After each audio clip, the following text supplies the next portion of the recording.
1974 قومی اسمبلی کی خصوصی کمیٹی کا اجلاس ہوا جس میں مسئلہ مرزائیت زیر بحث رہا۔ 2 ماہ ان کے اجلاس ہوتے رہے۔ 2 ماہ کے اندر 28 نشستیں لگی، 96 گھنٹے بحث ہوئی۔ بالآخر قومی اسمبلی کا میدان سے جانا پڑا۔ ایک طرف اسلام کے شعر موجود، دوسری طرف قادیانیت نواز موجود۔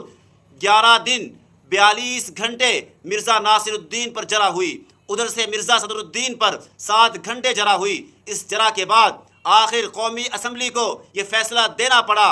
وہ 7 ستمبر 1974 کا دن تھا جب قومی اسمبلی فیصلہ دے رہی تھی کہ مرزائیت جو ہے یہ مسلمان کہلوانے کے حقدار نہیں ہے، یہ غیر مسلم ہے۔ اور تب جب ذوالفقار علی بھٹو اس کاغذ پر دستخط کر رہا تھا کہ مرزائیت جو ہے، مرزا اس کے ماننے والے مسلمان نہیں ہے، کہنے لگا یہ ذوالفقار علی بھٹو ایک کاغذ پر دستخط نہیں کر رہا بلکہ موت کے پروانے پر دستخط کر رہا ہے۔ اور پھر کہنے لگا یہ نبی کی ختم نبوت کا مسئلہ ہے، اس پر جو ہے ذوالفقار علی ایک نہیں ہزاروں بھی قربان کیے جا سکتے ہیں۔ کل 7 ستمبر ہے، کل کے دن کو یوم تحفظ ختم نبوت کے نام سے منائیں اور آپ صلی اللہ علیہ وسلم کی ختم نبوت کی حفاظت کے لیے اپنے آپ کو پیش کریں تاکہ کل قیامت کے روز ہم حضور صلی اللہ علیہ وسلم کو منہ دکھانے کے قابل رہیں۔